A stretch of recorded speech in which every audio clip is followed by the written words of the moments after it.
Esdras capítulo 1. En el primer año de Ciro, rey de Persia, para que se cumpliera la palabra del Señor por boca de Jeremías, el Señor movió el espíritu de Ciro, rey de Persia, y éste hizo proclamar por todo su reino, y también por escrito, diciendo: así dice Ciro, rey de Persia: el Señor, el Dios de los cielos, me ha dado todos los reinos de la tierra, y me ha designado para que le edifique una casa en Jerusalén que está en Judá.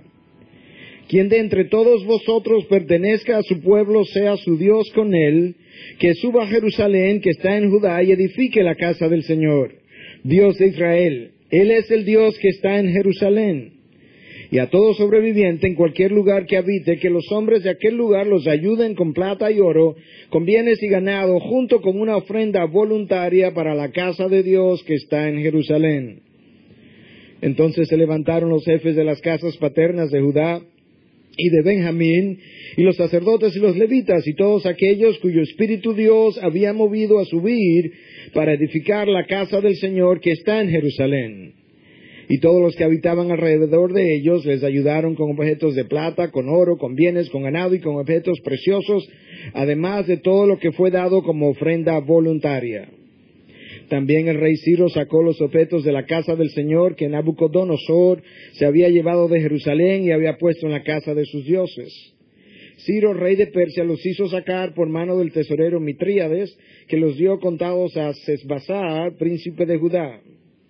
Y este fue su número: 30 platos de oro, 1000 platos de plata, 29 duplicados, tazas de oro, 30 tazas de plata de otra clase, 410, y otros objetos 1000.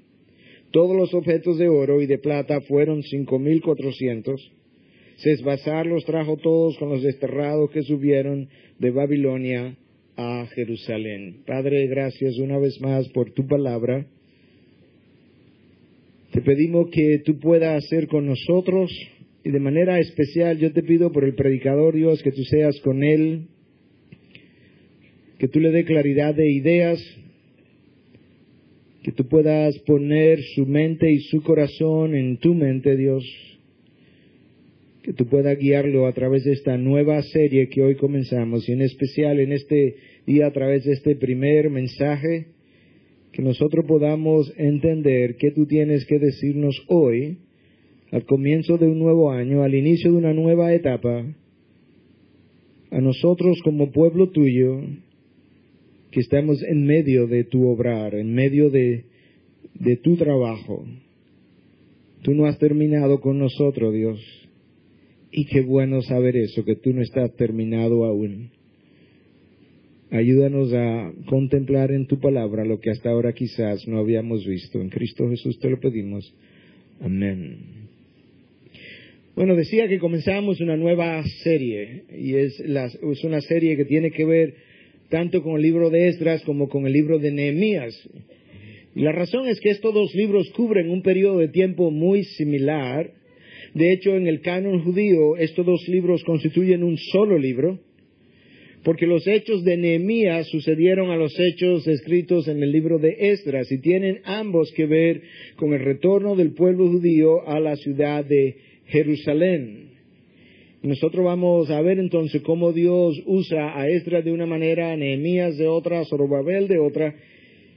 Y ciertamente este es un libro que tiene grandes lecciones para el pueblo de Dios cuando tiene que ver con lo que es el avivamiento de Dios. De hecho, yo he querido titular esta serie El regreso a Dios, o el regreso a Jehová, la clave del avivamiento.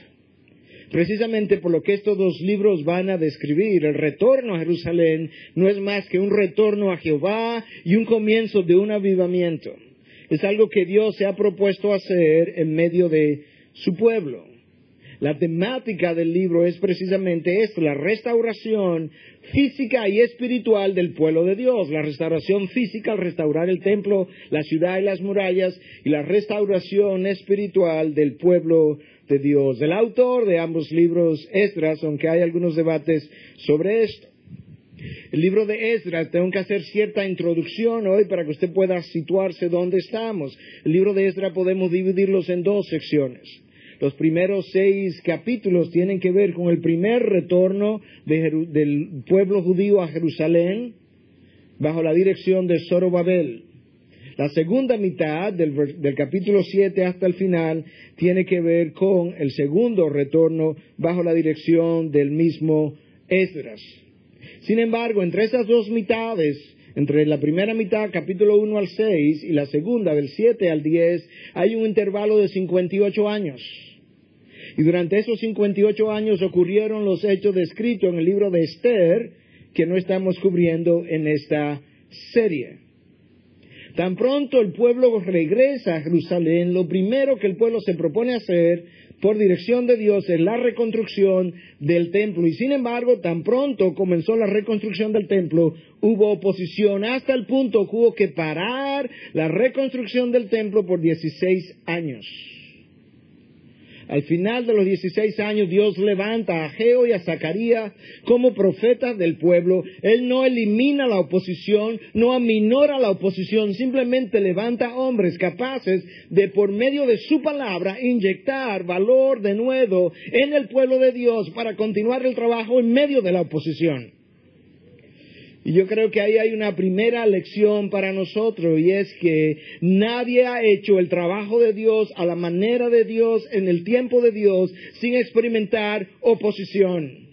Cristo no ministró sin oposición, Pablo tampoco, Lutero tampoco, Calvino tampoco, Edwards tampoco. No ha habido todavía en la historia del pueblo de Dios nadie que haya ministrado efectivamente, poderosamente, sin experimentar oposición significativa. De hecho, a mayor la eficacia del hombre trabajando bajo la unción de Dios para deshacer los planes del maligno, mayor la oposición que él experimenta por parte del reino de las tinieblas. Decía alguien que Satanás tiembla cuando ve a un hombre de Dios sobre sus rodillas. ¿Anotaste eso? Porque nosotros tenemos que, como iglesia, si creemos que Dios nos está preparando para un trabajo mayor, reconocer desde ya que habrá oposición. Mientras Dios más pueda usar la IBI, mayor será la oposición. Después de estos primeros 6 capítulos del libro de Esdras, yo decía, hay un intervalo y tenemos entonces un periodo de tiempo ocurrido en Babilonia que el libro de Esther cubre, y luego tenemos la segunda mitad del libro de Esdras que vamos a estar cubriendo más adelante. Ambos libros, Esdras y Nehemías, tienen que ver con el retorno del pueblo judío después de 70 años de cautiverio en Babilonia. Y de nuevo, los acontecimientos son muy diferentes a los nuestros, pero yo creo que habiendo regresado aquí hoy, después de 6 meses de haber estado fuera cuando este templo se consumió, nosotros estamos experimentando un regreso al primer lugar, al primer templo, aquella casa que Dios nos dio. Y al regresar, yo creo que necesitamos ver en los regresos qué lecciones Dios tiene que enseñarle a su pueblo. Como hemos dicho antes, Dios no es predecible, pero Él es consistente.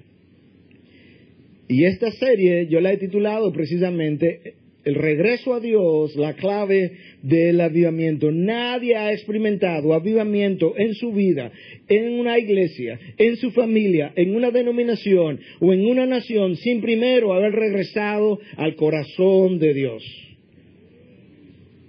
Lo último que cae con las invasiones de Nabucodonosor a Israel es el templo de Dios. Y lo primero que tiene que ser reconstruido cuando el pueblo regresa es el mismo templo de Dios. Si vamos a querer regresar a Dios, vamos a tener que comenzar por la adoración a ese Dios. Y el templo tipifica su adoración. Y esa es la razón por la que Dios comienza este regreso de esta manera. Rápidamente, para que usted recuerde algunas de las cosas de la historia, el pueblo judío se había dividido en dos, el reino del norte y el reino del sur. El reino del sur tenía 2 tribus, Benjamín y Judá, y el reino del norte las otras 10 tribus. Dios le advirtió a ambos reinos que si no se arrepentían serían llevados al exilio. Por 400 años Dios estuvo advirtiéndole a ambos reinos lo que finalmente tendría lugar, y sin embargo los reinos no se arrepintieron. El reino del norte se fue primero con las 10 tribus, tomados por Asiria, y a ellas se le han llamado las 10 tribus perdidas de Israel, aunque se entiende que con toda probabilidad representantes de cada tribu regresaron, aunque no están registradas aquí como un regreso oficial. Y luego, por los próximos 120 años, Dios se encarga de advertirle al reino del sur, Judá y Benjamín, que miraran y observaran lo que le había ocurrido a su hermana del norte, porque de lo contrario, Él haría lo mismo para con ellos. El primer exilio ocurre en el año 722 a.C. a mano de los asirios, el reino del norte, y el segundo entonces comienza en el año 605 con la primera invasión del rey de Babilonia para con Israel, y luego una segunda invasión y luego una tercera invasión. Con estas invasiones se fueron Daniel y Ezequiel a Babilonia a habitar con el pueblo por 70 años. Dios nunca ha abandonado su pueblo. Aún en el exilio los profetas permanecieron con ellos. Pero recuerda algo, los profetas no eran la causa de este deterioro moral del pueblo, y sin embargo tuvieron que sufrir las mismas injusticias que el pueblo sufrió. Finalmente Jerusalén cae en la tercera invasión, en el año 587 a.C., y el templo es lo último en caer, como habíamos mencionado. Y al regreso, el templo es lo primero en ser construido, y dentro del templo el altar era lo primero que debía ser construido por el pueblo, como vamos a estar viendo más adelante. Y la enseñanza aquí es que nosotros nada hacemos con tratar de reconstruir nuestra vida, nuestra iglesia, nuestra denominación, nuestra nación, si primero no hay un regreso a lo que el altar representa: la presencia de Dios, la santidad de Dios y la palabra de Dios. Quizás no sea accidente que durante el fuego, después del fuego, el púlpito que representa este altar, si usted quiere, permaneció de pie como una de las cosas junto con sus palabras que el fuego no pudo consumir. El cielo y la tierra pasarán, pero mi palabra no pasará. Ahora escucha algo, la historia del pueblo, la historia que nosotros leímos hoy, no es acerca de los grandes hechos de Esdras y Nehemías. Yo creo que uno de los grandes errores en la enseñanza de la palabra es la concentración, el énfasis prioritario en los grandes hechos de Nehemías, de Esdras, de un Moisés, de un Daniel, más que en el Dios detrás de los hechos. El intento de Dios al escribir esta historia no es revelar cuán grandes estos hombres eran, es cuán grande es el Dios detrás de estos hombres que ellos sirvieron. Y yo creo que si usted presta atención, usted se va a dar cuenta que el texto que yo leí es una revelación de los atributos de Dios. No es simplemente una historia, no es simplemente un regreso, no es simplemente una reconstrucción, es una revelación de los atributos de Dios. Y el primero de esos atributos es la fidelidad de Dios. Escucha cómo comienza el texto. En el primer año de Ciro, rey de Persia, aquí viene, para que se cumpliera la palabra del Señor por boca de Jeremías. El Señor está a punto de hacer algo, pero la razón por la que la va a hacer es para probar su fidelidad a su propia palabra, para que se cumpliera lo que ya había sido profetizado por boca de Jeremías. Y aquí está una de sus profecías, en Jeremías 29:10. Pues así dice el Señor: cuando se le hayan cumplido a Babilonia 70 años, yo os visitaré y cumpliré mi buena palabra de haceros volver a este lugar. Wow. 49 años han pasado. Y cuando se va a cumplir el año 50, lo que pudiera ser el año del jubileo, Dios decide visitar a su pueblo como había sido previamente anunciado. Lo que Dios está tratando de resaltar en este momento es su fidelidad a su propia palabra, a su pueblo, pero es Él en su fidelidad. Y este imperio de Babilonia encabezado por Nabucodonosor, había sido usado por Dios para castigar a Israel en su desobediencia. Y sin embargo, este mismo imperio babilónico peca tanto contra Dios que luego Dios usa el imperio persa para castigar a Babilonia. Wow. ¿Te das cuenta cómo Dios no simplemente está interesado y relacionado íntimamente a lo que pasa en mi corazón? Dios está íntimamente relacionado a los eventos nacionales e internacionales que ocurren en toda la tierra. Cuando leemos acerca del Medio Oriente, cuando leemos acerca de los ataques terroristas del año 2001 en Estados Unidos, cuando leemos acerca del quebrantamiento del poder económico de nuestros días, Dios está directamente relacionado a cada uno de esos eventos, como lo estuvo en el Antiguo Testamento y como lo estará siempre. Déjame leerte una vez más del libro de Jeremías para que entiendas cómo Dios fue entretejiendo toda esta profecía y luego la llevó a su realización. Jeremías 25, del 8 al 11. Por tanto, así dice el Señor de los ejércitos: por cuanto no habéis obedecido mis palabras, he aquí mandaré a buscar a todas las familias del norte, declara el Señor, y a Nabucodonosor, rey de Babilonia, siervo mío, y los traeré contra esta tierra, contra sus habitantes y contra todas estas naciones de alrededor. Los destruiré por completo y los haré objeto de horror, de burla y de eterna desolación. Y haré cesar de ellos la voz de gozo y la voz de alegría, la voz del novio y la voz de la novia, el sonido de las piedras de molino y la luz de la lámpara. Toda esta tierra será desolación y horror, y estas naciones servirán al rey de Babilonia 70 años. Yo no sé qué te llama la atención, hay varias cosas que llaman la atención, pero si yo fuera a escoger una sola cosa, que cuando tú lees este texto como que salta a la vista, es la manera como Dios califica a Nabucodonosor. ¿Te percataste? Mi siervo. Un rey pagano, arrogante, atrevido, Dios le llama mi siervo. No porque Nabucodonosor le rindiera culto, sino porque todos los hombres de la tierra y todos los continentes de la tierra están al servicio de los propósitos de Dios. Desde aquí abajo parece que la historia se escribe de acuerdo a tratados internacionales que los países firman, guerras, periodos de paz, poder, riquezas, relaciones, influencias. Desde la perspectiva del cielo, la historia la escribe Dios. Dios la orquesta y luego nos las da para que la vivamos.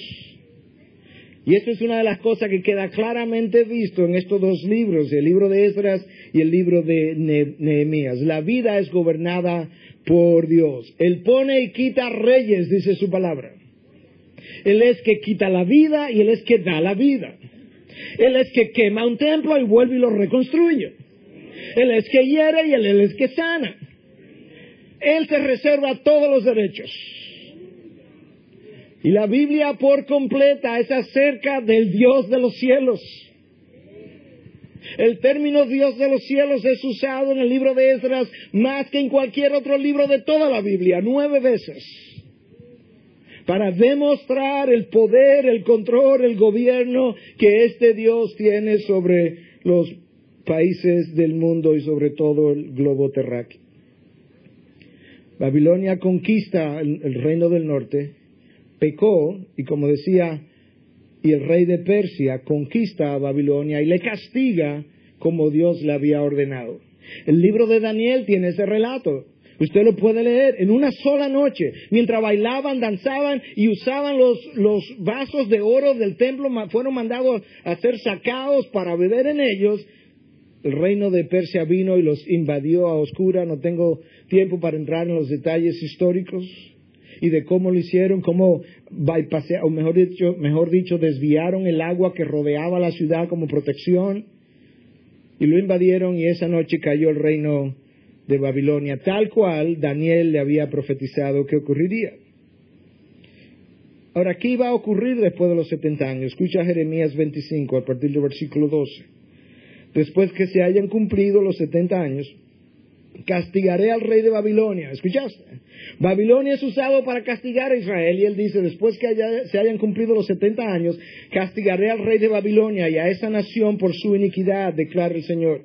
Y a la tierra de los caldeos la haré una desolación eterna. Y traeré sobre esta tierra todas las palabras que he hablado contra ella, todo lo que está escrito en este libro que Jeremías ha profetizado contra todas las naciones. Ese rey, ese imperio que fue usado contra Babilonia, es el imperio persa, del cual ahora Ciro es el rey. Y este es el rey del cual se nos habla en el versículo 1 de Esdras capítulo 1.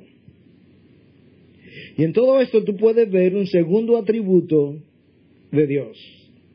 El primero fue su fidelidad para que se cumpliera la palabra por medio del profeta Jeremías. El segundo es la justicia de Dios, que tarde o temprano se hará cumplir. Él esperó 400 años advirtiéndole al reino del norte, al reino del sur, pero eventualmente su justicia llegó.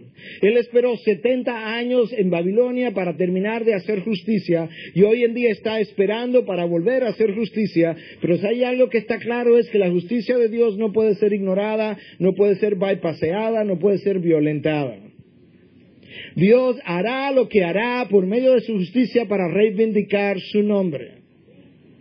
Y eso queda literalmente expuesto, dicho, claro, vivido incluso en eventos e historias en toda la Biblia, que Dios ha de reivindicar su nombre.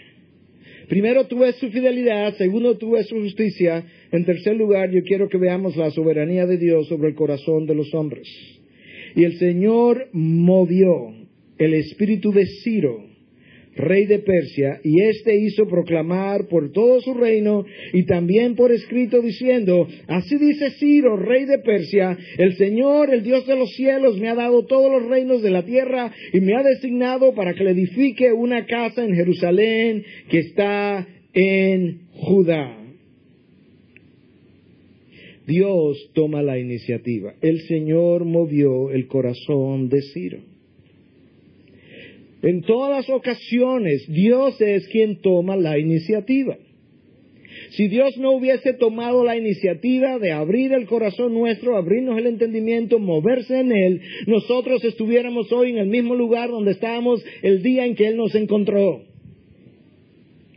Y no solamente Dios mueve el corazón de sus hijos o de aquellos a quien está llamando para que sean sus hijos, Dios mueve incluso el corazón de personas incrédulas a favor de su pueblo y a favor de sus propósitos.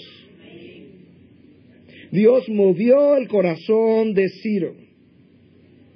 Y ahora había un pueblo que estaba a 900 kilómetros de distancia, y resulta que Dios quiere moverlo a pie, a caballo, a camello, 900 kilómetros de distancia. ¿Y quién va a hacer ese recorrido? No hay spa en el medio de ese trayectoria. No hay hoteles donde quedarse. No hay un teléfono donde tú llamar y hacer reservación. No hay un rent car donde tú puedas parar, un rent caballo donde tú puedas llamar y hacer reservas. Es 900 kilómetros de distancia por un camino donde yo nunca he transitado, y si quedaban algunos viejitos, quizás transité hace 70 años, sabrá Dios lo que habrá pasado en el trayecto. Pero la única manera como ese pueblo puede pensar en regresar es si Dios los mueve, y eso es exactamente lo que Dios hizo. Dios los movió. Y de una totalidad quizás de 2 millones de judíos que se estima pudieron haber estado en Babilonia en ese tiempo, solamente unos 50,000 regresaron. Dios se ha preservado siempre un remanente, pero su remanente siempre es una minoría. Y es este el pueblo que regresa. Ahora escucha, en Jerusalén no habían ciudades modernas esperándoles. No habían calles iluminadas esperándoles. No habían, como decíamos, hoteles esperándoles. Tú ibas a llegar y esa noche tú no sabías dónde tú ibas a dormir. Tú no ibas a llegar donde tu primo que te alojara. Tú ibas a llegar a una ciudad de donde la gente había salido hacía 70 años. Y es el trayectorio o la trayectoria que un grupo significativo emprendió. La pregunta es, ¿quiénes se fueron y quiénes se quedaron? Porque la evidencia histórica es que la gran mayoría se había acomodado en Babilonia. Habían llegado a ser prósperos. Agricultores prósperos, otros negociantes prósperos. Y de hecho algunos piensan, que la tradición judía de comerciantes nació en Babilonia. Y que desde entonces ellos han mantenido esa vena, como le llamamos en ocasiones, que ellos tienen. Pero ¿quiénes regresan y quiénes se quedan? Déjame leerte del Salmo quiénes regresan. Salmo 137, a partir del versículo 1. Junto a los ríos de Babilonia nos sentábamos y llorábamos al acordarnos de Sión. Sobre los sauces de en medio de ella colgábamos nuestras arpas. Pues allí los que nos habían llevado cautivo nos pedían canciones. Y los que nos atormentaban nos pedían alegría, diciendo, cantadnos a algunos de los cánticos de Sión. Escucha quienes regresan. ¿Cómo cantaremos la canción del Señor en tierra extraña? Hay un grupo de judíos que está acomodado, está ya en sus laureles. Ellos no quieren perder su comodidad, no quieren sacrificarse, no quieren pagar el precio. Esos se quedan. Pero hay un grupo de judíos para quienes Babilonia no los llenó, no los sació. Y esos decían, no podemos cantar la canción del Señor fuera en tierra extraña. Tenemos que regresar a Sión. Esas personas continuaban hambrientos por aquello que verdaderamente vale y que solamente Dios puede dar. Tu Babilonia es el lugar que tienes de comodidad, de tranquilidad, de seguridad. Aquello que tú dices, bueno, aquí yo estoy seguro y aquí yo puedo construir mi futuro. Babilonia representa aquellas cosas que te llenan y te sacian. Y Sión representa el hambre continua por la presencia de Dios. Y estos que escriben el Salmo dicen, ¿cómo cantaremos la canción? Nos piden que le cantemos canciones de Sión, pero no podemos. Porque no estaremos satisfechos hasta que nuestro Dios haya sido adorado en su lugar como le corresponde. Dios es quien mueve el corazón de Ciro y es quien mueve el corazón de los que van a regresar. Hay estrategias, hay métodos que el hombre puede implementar para producir un supuesto avivamiento. Pero si el avivamiento ha de ser genuino, duradero, profundo, transformador, tendrá que venir de Dios. No ha habido en la historia del pueblo de Dios, ni en la Biblia, ni después que se terminó de escribir la Biblia, ningún avivamiento que no haya comenzado por Dios. Y este pueblo, Dios quiere avivarlo. Pero el pueblo tiene que hacer algo antes de que su avivamiento le visite. Pastor, y entonces, si todo tiene que venir de Dios y comenzar de Dios, ¿no hay nada que podemos hacer? Claro. ¿Tú has leído el libro del profeta Daniel? Daniel es el profeta que ahora está sirviendo en la corte de Ciro. ¿Te das cuenta cómo Dios va orquestando los eventos? Ciro conquista al rey de Babilonia, pero Daniel se queda sirviendo en la corte de Ciro. ¿Tú has oído la oración de Daniel en el capítulo 9? Cómo él confiesa los pecados de su pueblo, cómo él llora y dice, yo y mi casa hemos pecado contra ti. Y cómo él interviene, se convierte en un intercesor delante de Dios a favor del pueblo de Dios. El avivamiento comienza por Dios, pero el pueblo de Dios necesita estar en sus rodillas. Necesita estar arrepentido, necesita llorar su pecado. Y Daniel, que no va a regresar, pero está ahí a favor del pueblo, intercediendo por el pueblo, por los pecados del pueblo. El pueblo había profanado absolutamente todas las leyes de Dios. Había profanado incluso lo que eran los días de reposo. Y Dios le dice, por cada día de reposo que habéis profanado estarás un año en Babilonia. Y de esa manera, o por cada año que violaste el día de reposo.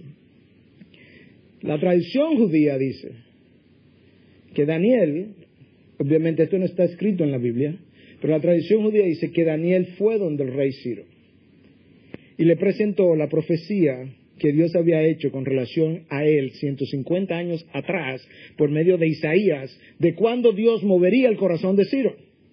Ciro no había nacido y Dios está diciendo, voy a levantar a Ciro. Isaías lo dice en el 44:28, hablando de Dios, dice, el que dice de Ciro, Dios, Él es el que dice de Ciro, Él es mi pastor. Dios le llama a Ciro mi pastor. Claro, porque Él va a cuidar de mis ovejas. Él es mi pastor y Él cumplirá todos mis deseos. Y dice de Jerusalén será reedificada y al templo serán echados tus cimientos. Esta no es la primera vez que Dios usa a un inconverso para bendecir a su pueblo, ni será la última. Y sabes una cosa, en lo que es la construcción del pueblo, del templo definitivo, así creemos, de la IBI, Dios ha movido el corazón de mucha gente incrédula para hacer posible que eso ocurra. Desde el primer día que yo entré a la oficina, no puedo mencionar el nombre de esa persona, hasta el día de hoy Dios ha movido el corazón de mucha gente y no lo va a dejar de hacer. Porque esa es la manera como Dios demuestra que todo el mundo responde a sus propósitos. Yo te lo voy a leer más adelante de una lectura bíblica. Pero es Dios quien orquesta finalmente los pasos del hombre. Proverbio 16:9, la mente del hombre planea su camino, pero el Señor dirige sus pasos. Tú puedes planificar lo que quieres hacer. Habíamos planificado una ampliación y Dios dice, ¿amplia qué? En la primera media hora te voy a parar el trabajo. Y habíamos pensado que el templo definitivo lo tendríamos en 3 a 5 años y Dios se rió, ja. Te paro el trabajo, te saco por un tiempo, te pongo a reflexionar, te traigo de regreso y te doy algo mejor. Pero después de haber trabajado en cada uno de nosotros. ¿Por qué Dios usa al inconverso? Isaías lo dice en 45:6, refiriéndose a Ciro de por qué Dios le está usando siendo él un inconverso. Escucha, pon atención. Para que se sepa, suena dominicano esto, para que sepa. Para que se sepa que desde el nacimiento del sol hasta donde se pone, no hay ninguno fuera de mí. Yo soy el Señor y no hay otro. Estoy usando a Ciro para que sepa que desde que sale el sol hasta que se pone el sol, no hay nadie que esté fuera de mi control. Que yo soy el Dios soberano del cielo y la tierra. Dios endureció el corazón de Faraón, pero ablandó el de Ciro. ¿Es eso soberanía o soberanía? Pero él se lo anunció a Moisés, yo tendré misericordia del que tenga misericordia y endureceré a quien endurezca. Y tú lo ves en Faraón y tú lo ves en Ciro. No hay nadie que esté fuera de mí y fuera de mi control. La historia del pueblo de Dios, de hecho, es la historia de un Dios haciendo uso de hombres incrédulos a favor de su pueblo. Haciendo uso de hombres incrédulos a favor de su propósito. Y Él lo proclama de diferentes maneras. Ya te lo leí de Isaías 45:6. ¿Por qué Él hace eso? Déjame leértelo de Proverbios 21:1. Como canales de agua es el corazón del rey en la mano del Señor. Él lo dirige donde le place. Ciro, Jerusalén. Y Dios demuestra su soberanía sobre el corazón de los hombres. Yo decía que Dios no está interesado solamente en lo que ocurre en mi corazón, Dios está interesado en los eventos nacionales e internacionales. Por eso es que Pablo dice en Romanos 13 que los gobiernos que están porque Dios los ha puesto. Lo entendamos o no lo entendamos, Dios es quien ha dirigido la política internacional de los pueblos. Las naciones pueden nombrar sus ministros de relaciones exteriores. Dios se ríe y dice, Yo soy el ministro de Relaciones Exteriores.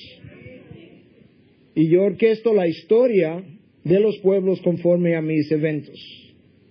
Mientras Esdras está escribiendo todos estos eventos, déjame decirte qué está pasando alrededor del resto del mundo y que Dios tampoco estaba ajeno a esos acontecimientos. Buda estaba fundando el budismo en la India. Confucio estaba confundiendo a la gente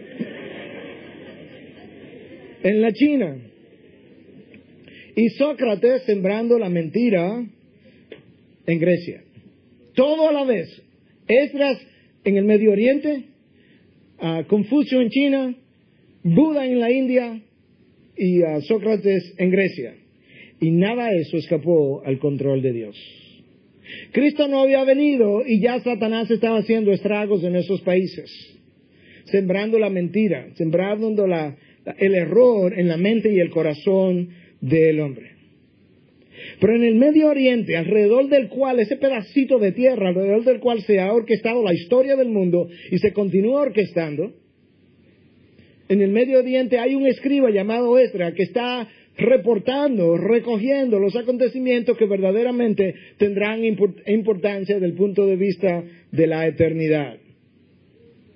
Y es en ese libro que Dios es llamado 9 veces el Dios de los cielos. Aparece 10 veces, pero en 3 libros, Segunda de Crónicas, Nehemías y Daniel, y 4 veces en el resto de los libros de la Biblia. Pero en Esdras, 9 veces. Ahora, nota la soberanía de Dios, no solo en la manera como Dios mueve el corazón de Ciro, sino en las palabras de Ciro. Escucha, así dice Ciro, rey de Persia: el Señor, el Dios de los cielos, me ha dado todos los reinos de la tierra y me ha designado para que le edifique una casa en Jerusalén que está en Judá. Ciro reconoce, esto es extraordinario, esta iluminación que él tiene. Él no es creyente en Jehová. De hecho, Ciro tenía por costumbre quedar bien con todas las divinidades posibles de aquellos pueblos conquistados. Pero cuando él se refiere al Dios de los cielos, el Dios que está en Jerusalén, como él dice más adelante, él dice: Él es quien me ha dado todos los reinos de la tierra. No los otros dioses paganos, sino el Dios que representa el pueblo judío. Déjame decirte hasta dónde se extendía el imperio de Persia en ese momento, que para ese tiempo era una enorme extensión. Incluía a Irán, lo que es Irán hoy, que era Persia en aquella ocasión, lo que es hoy Israel, Jordania, Siria, Turquía, Irak, Pakistán, Afganistán y Rusia. Y cuando su hijo murió, su hijo le agregó a Egipto. Todo eso correspondía al reino de Persia. Y él dice: todos esos reinos, el Dios de los cielos es quien me lo ha dado por este tiempo para que lo administre. Y ahí nosotros vemos la soberanía de Dios también. Ahora escucha cómo Ciro le da el permiso al pueblo. No le ordena que regrese, le da el permiso. Le dice: el que de entre todos vosotros pertenezca a su pueblo, sea su Dios con él. Que suba a Jerusalén, que está en Judá, y edifique la casa del Señor, Dios de Israel. Él es el Dios que está en Jerusalén. Quizás esto fue una manera como Dios pasó un sedazo para que regresara el remanente que verdaderamente quería estar alabando a Dios. Quería adorar a Dios. Porque si Ciro lo hubiese forzado, se hubiese ido mucha gente no deseada. Pero Ciro simplemente da el permiso y dice: el que sea parte de este Dios que habita en Jerusalén, tiene el permiso de regresar. Y hasta ahora nosotros hemos visto a Dios mover su mano. Y en el mover de su mano hemos visto la fidelidad de Dios, que hizo cumplir las promesas hechas por boca de Isaías y de Jeremías. Hemos visto la justicia de Dios anunciada y cumplida en Asiria y ahora en Babilonia por 70 años. El poder de Dios que mueve los corazones de creyentes e incrédulos, y la soberanía de Dios que reparte los reinos de la tierra como a Él se le antoje. De hecho, cuando Nabucodonosor se enorgulleció contra Dios y Dios lo lo convierte prácticamente en bestia y lo pone a comer hierba por 7 años, una de las cosas que Dios le dice es: comerás hierba hasta que reconozca que el Altísimo es el Dios sobre todos los reinos de la tierra y se los da a quien Él le plazca. Eso es exactamente lo que Ciro reconoció, que el imperio que él tenía, aun siendo él inconverso, el imperio que él tenía fue un imperio que Dios le había dado. Ahora nota algo más, a ver si encuentras una relación, si esto te trae memoria. Cuando Ciro da permiso, memoria con relación a otra serie que habíamos hecho, cuando Ciro da permiso para que se regrese a Jerusalén, Ciro le ordena al pueblo que se queda, que todo el mundo le dé objetos de oro, de plata. ¿Suena familiar? Al éxodo del pueblo judío. Cuando el pueblo se va al desierto, Dios dice: yo no voy a mandar, yo tengo propósito aquí, no voy a mandar al pueblo mío sin provisión. Y entonces hay de parte del pueblo de Egipto, de manera voluntaria, algo que ellos hacen es que le entregan objetos de oro, de plata, etcétera, etcétera. En esta ocasión, Ciro ordena que se le entreguen objetos de oro, de plata, ganado, y luego dice, además de una ofrenda voluntaria que ellos recibieron.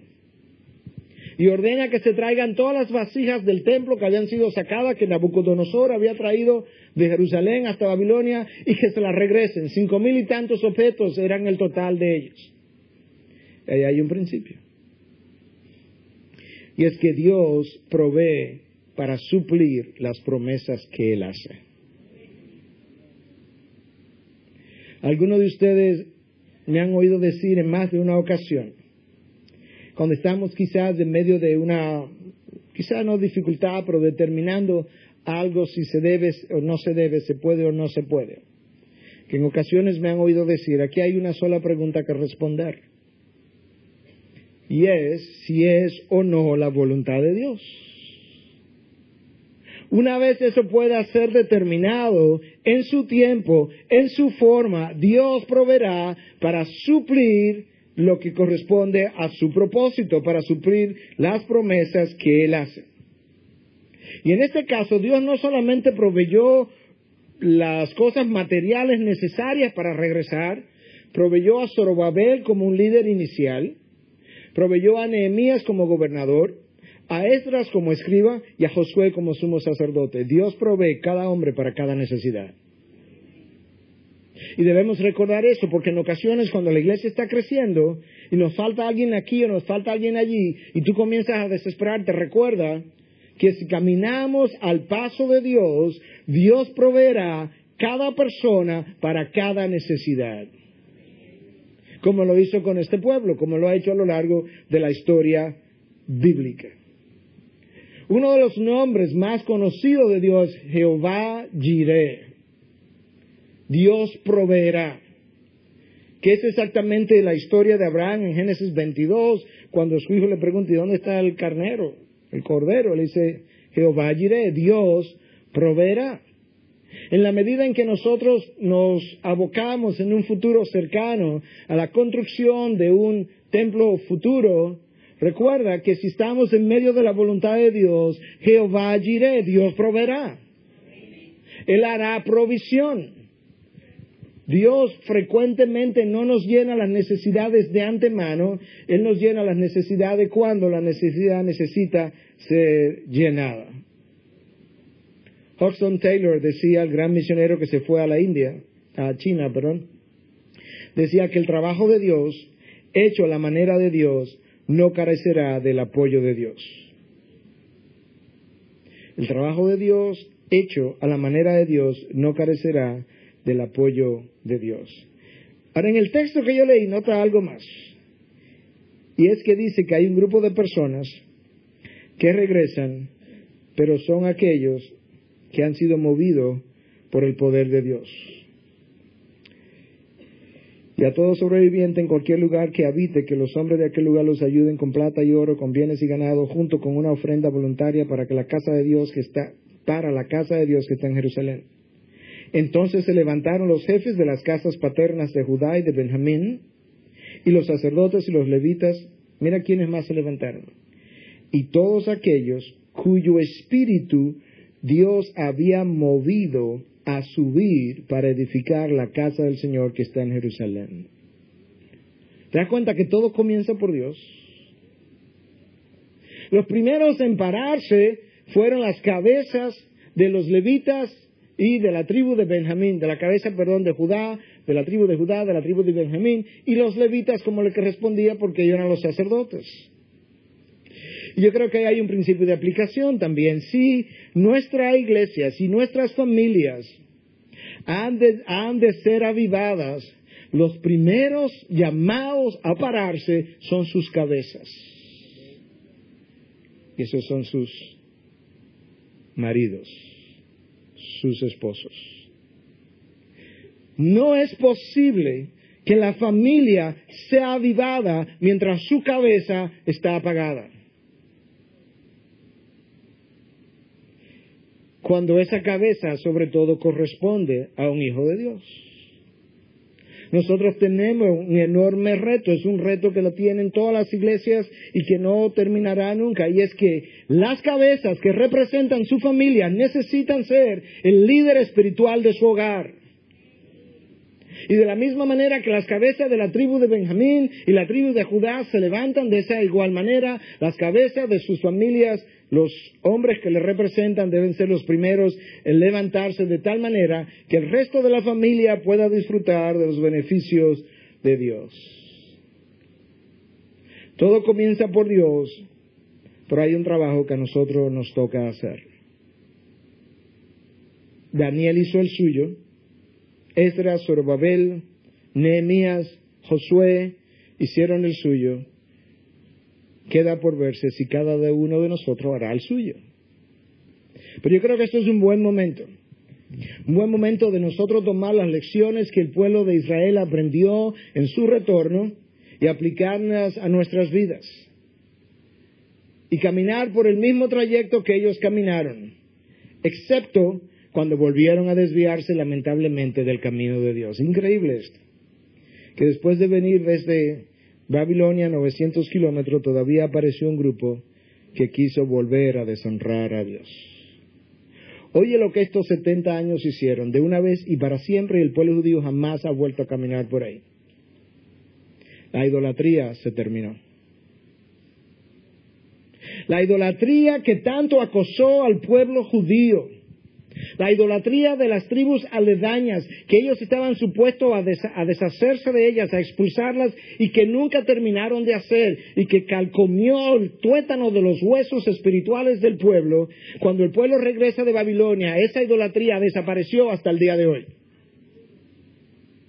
Esto no dice que el pueblo judío es creyente en Cristo, pero el pueblo idólatra de los dioses ajenos, de los dioses paganos, jamás volvió a verse.